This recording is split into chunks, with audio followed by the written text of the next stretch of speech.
Hey, what is up, everybody? This is your boy AJ Trip, and welcome to Dr. Shoot, my weekly episode show where I talk about what's going on in the world of professional wrestling. Just a look in my eye. Mm.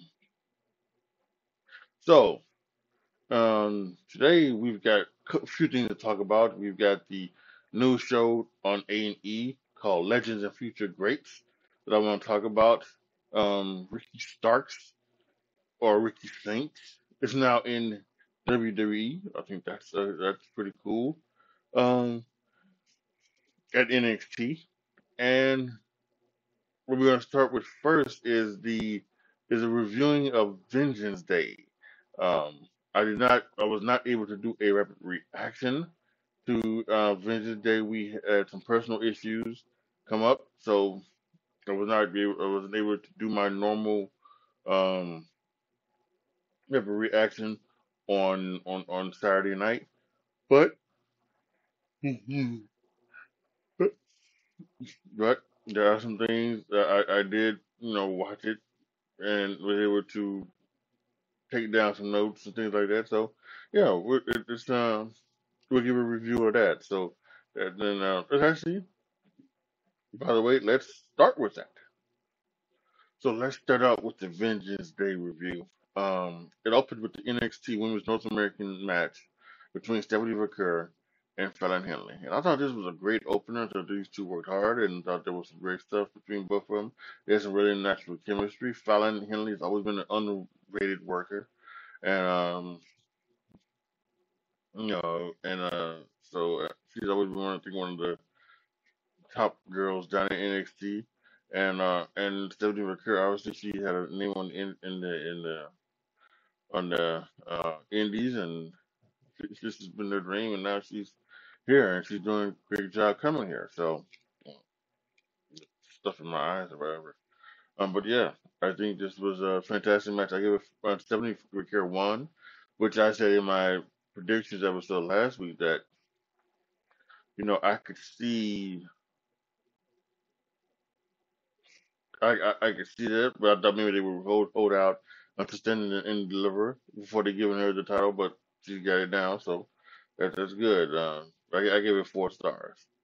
The tag match between Fraxium and Briggs and Ikinama, or I believe, or something like that. I think that was good as well. Some hard hitting stuff. I love the little spot where they were getting ready to do the kind of dumb and foolish, you chop me, yeah, I stand here and get chopped, and then I'll let you chop me. I stand here like that, and when that happened, in Mara was standing there waiting for the chop, Action hit him with the golden ratio, which I thought was great. So yeah, he plays off on that spot being kind of stupid. Great match. Fraxium won, but then after the match, when they would shake hands, the mysterious group that has been like talking about on NXT, they kind of showed up and kind of showed up. They beat all 4 of them down, and so yeah, that was very interesting. The crowd chanting, "Who are you? Who are you?" But it's reminiscent of the Shield, the mask and the all black and everything like that. It's reminiscent of the Shield. But I gave the tag match 4 stars. Next was the strap match between Trick Williams and Eddie Thorpe, and boy, what a surprise here! Eddie Thorpe with the victory, and it's just something that I think was pretty cool. They wanted to, you know, they want to try to make Eddie Thorpe into something, and so I think that's cool. And Eddie Thorpe has been like undefeated in strap matches in NXT, and kept an undefeated streak. So it was kind of shock victory. He came out of nowhere. He hit his own version of a knee, and 1, 2, 3, and Eddie Thorpe won, and everybody was shocked. People could not believe it. They were we had shocked faces, fans going. Yeah. So it was amazing. I thought it was a really good match. I liked it, and I gave it 4 stars. And I think that was a good idea, putting it on Eddie, giving Eddie Thorpe a victory, and then he got a victory this past Tuesday at NXT. So, I think as they head towards Stand and Deliver, I think they're going heading the way of, well, maybe not. 'Cause they do have one TV special left. That's Roadblock. So I think they probably will be doing maybe a Roadblock um match, and then there's a possibility I think Obafemi and Trick Williams will still be the main event of NXT Stand and Deliver, or not, if not the main event, at least will be that'll be the championship match. But yeah, I thought it was a really good match between for both of those guys. Next was Javon Evans and Ethan Page, and they very heated battle. And I kind of liked this how they was going, and Ethan Page was dodging him, and and then at one point Javon Evans dove out on Ethan Page, taking himself over the commentary table, and he was home run with Ethan Page, and yeah, and I thought this was a kind of a good fight, and it was supposed to be. Um, Javon Evans had this kind of like he had this like almost double or triple, you know, made mouse guard that he had in to protect his jaw. That was interesting. I thought it was a very good look. So yeah, so he's not gonna come out there and have, someone there to try to have his jaw, be safe. So that was good. Um, Again, Ethan Page talked about the jaw. Couldn't hit the jaw until the very end of the match. He went working on Javon Evans' leg, and worked on that, and then he finally got the jaw, and he hit what's it called, the twisted grin, which is the twist of fate, which I didn't know he had a new finishing move, but that's cool. I think it was about time someone else used the twist of fate. Um, so yeah, and I think it was really good match. I gave it three and three quarter stars. Ethan Page won. I thought it was really good, and I don't think this is over as well. I think we had the roadblock or even or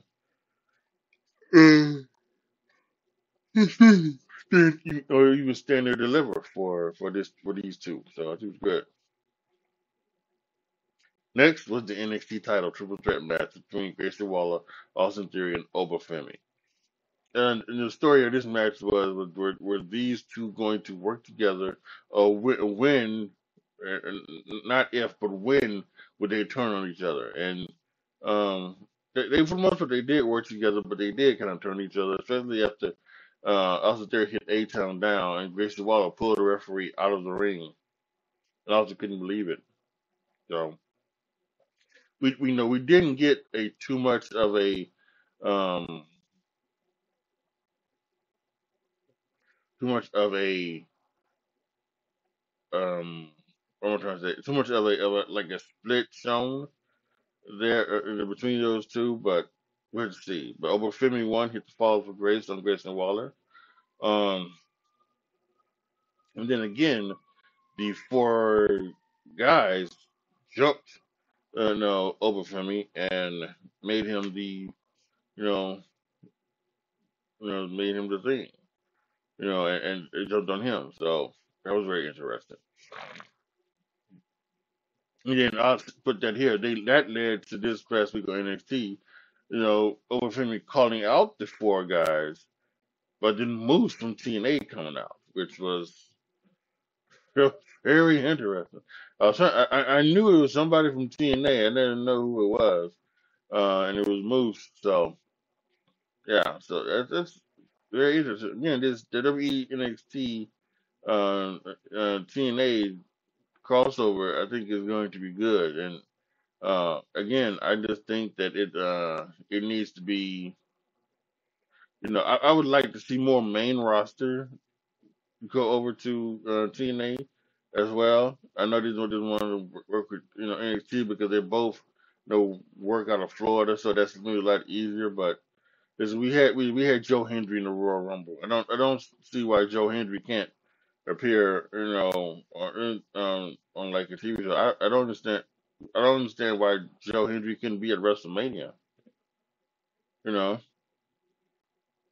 I think that would be interesting, right? Have a TNA WrestleMania match, TNA wrestling match open night one on night two. Why not? So yeah, but the titles were there. That was a good match between those two of those 4 stars. This was kind of an old school NXT show where like all the shit hit and it hit pretty good. And then the women's title match was like I predicted, the main event. Um, and those all 4 girls, they worked hard, did a lot of things good. They were great. I'm sure Bailey was a little bit of the leader. Um, Roxy Perez did her thing, and Cora Jade was there doing her thing as well, and so was Julia. And um, but Julia won. Apparently those knees to the face are called the Riverdanchi, so wherever that is, and then she hit the Northern Lights bomb for the win. 1, 2, 3. Again, great, great, great match between those two, and it's 4. Excuse me, and yeah, I thought it was a 4 1/4 star match. Um, and then I mentioned again on my predictions episode that the the theme that they want in NXT would be for have Julia and Stephanie McCoy standing in the ring, each holding a women's championship. And that's what they did. Stephanie McCoy came out, stood in the ring, holding up the title next to Julia, um, and then Jordan Grace music hit. And then Jordan Grace comes out there and stands with them face to face. So it's just an amazing visual that they had. Just incredible. So yeah, I thought great night. I thought it was a good night for NXT, and what a wonderful thing that it was. So now like I said, we head on to Robot Block, their TV special, and then after that, we're gonna go to Stand and Deliver. So we're WrestleMania weekend. So it should be a fantastic time for NXT. But I thought NXT Video Day was really good. So next, let's talk about Ricky Starks or Ricky Stanks heading off to WWE and NXT. He was he was like fired like last Sunday or Monday from AEW, and then immediately showed up on NXT that Tuesday. It was incredible. And they gave us a little bit of wonder because he didn't. They didn't mention him by name, or they didn't say his name. He didn't say his name, so I was kind of wondering was he going to change his name, and he did change his name. He's going from Ricky Starks to Ricky Saints.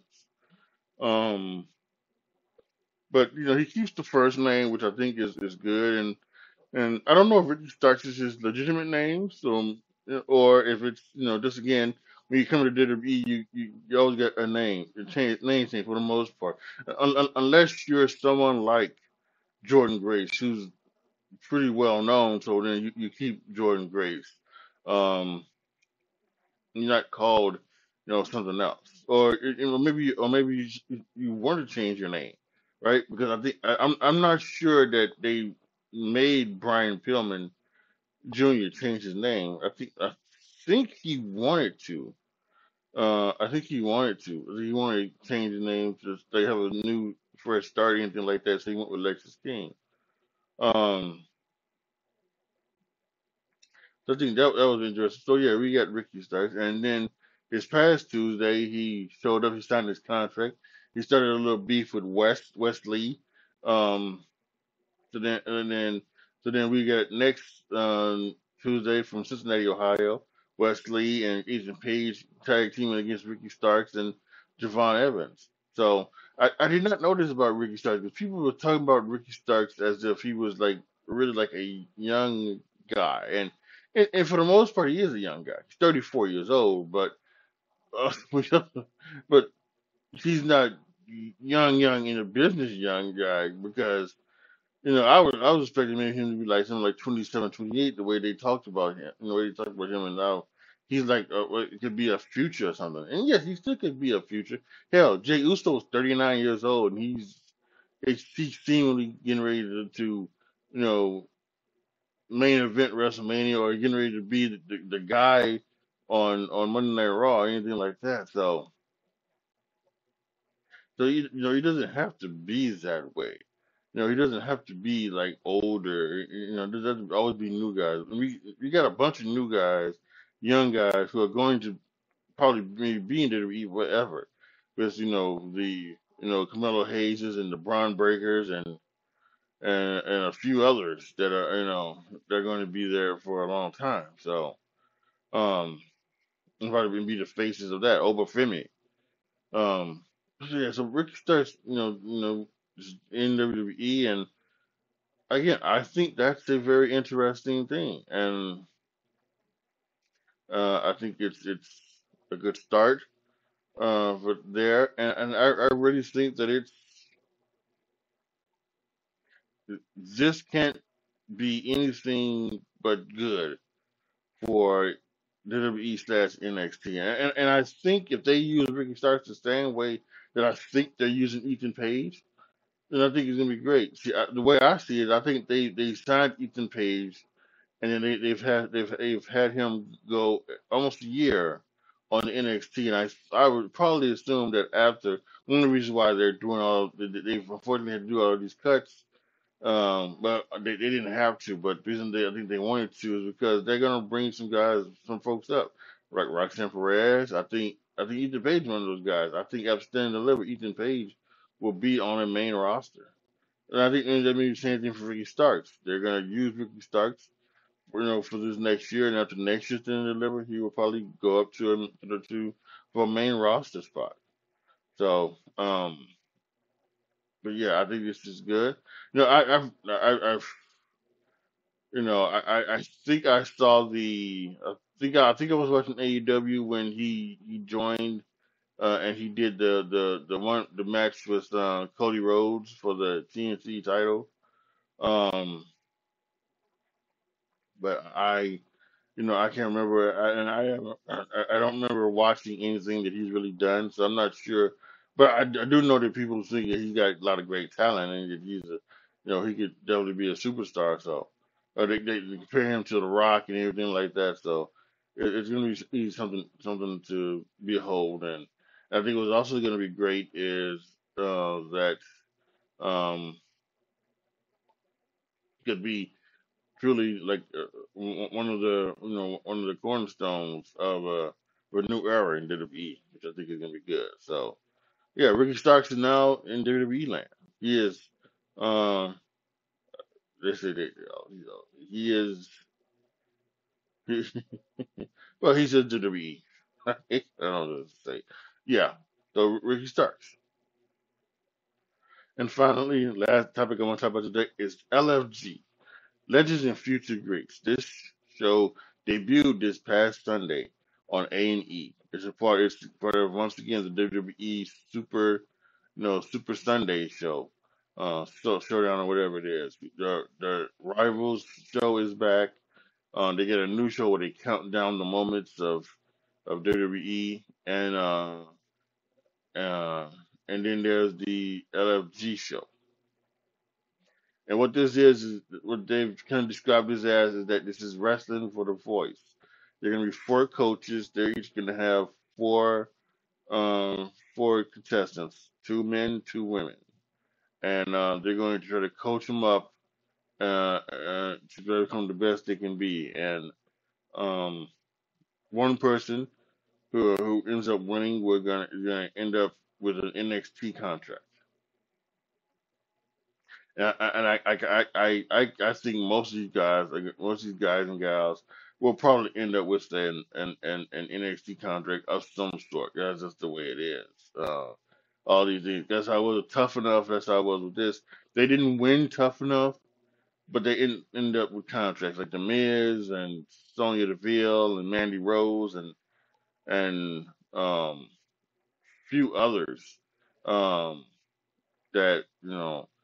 that didn't win. And it's kind of funny that the people who won Tough Enough, like they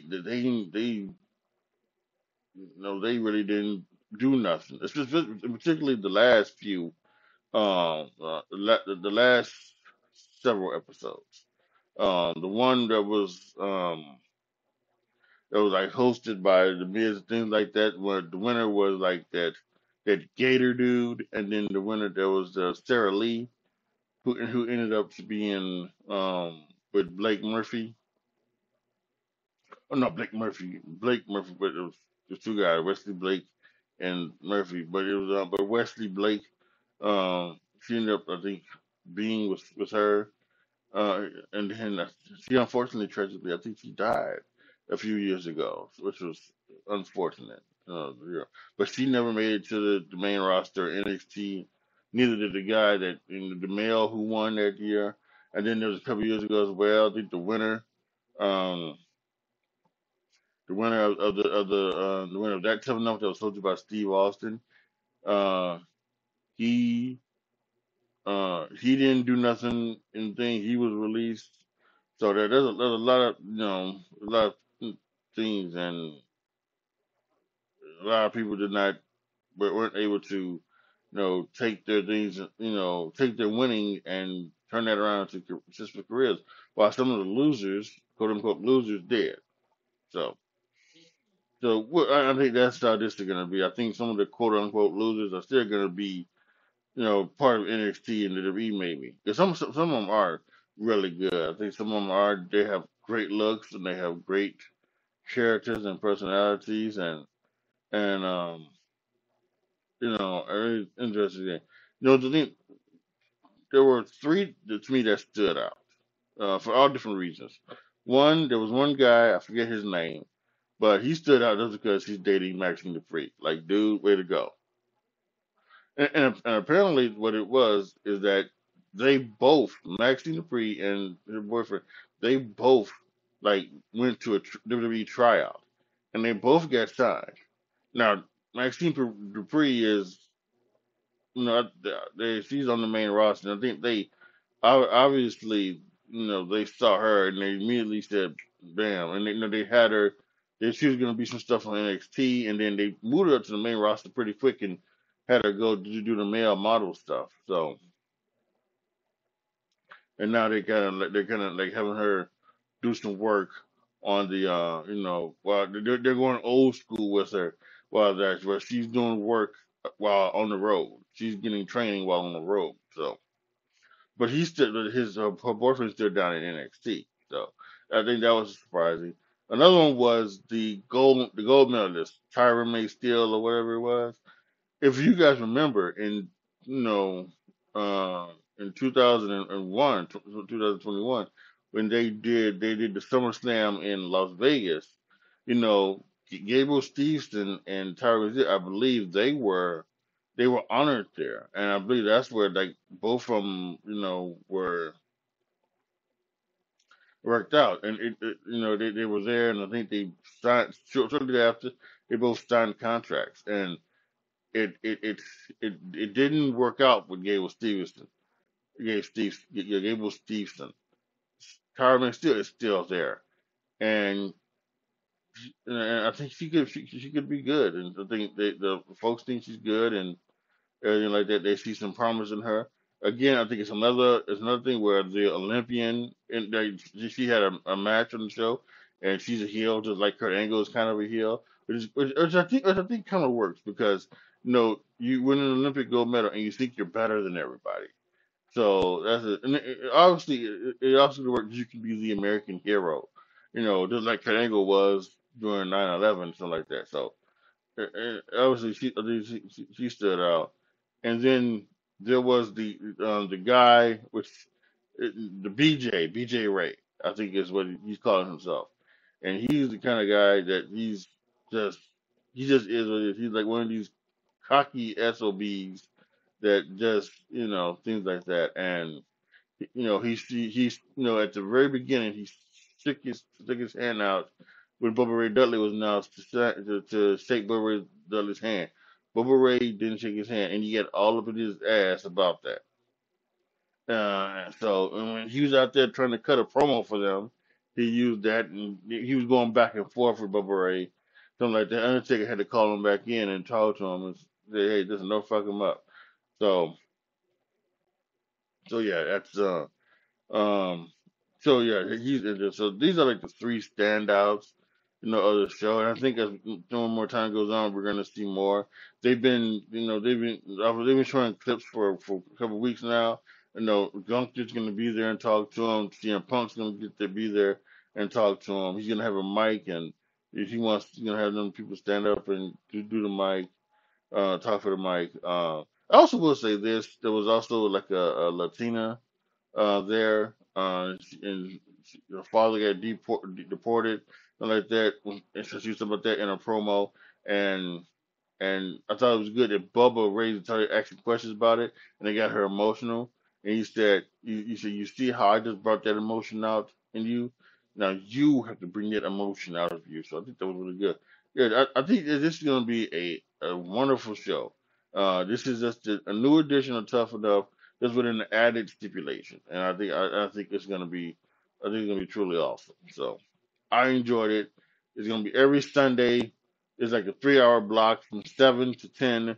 Um, this I think that's what it is going to be.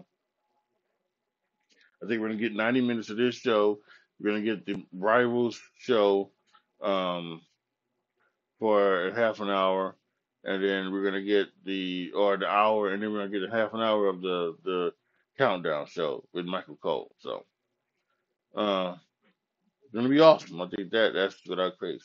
So yeah, WWE LFG, Legends and Future Greats. Also, let's fucking go, obviously.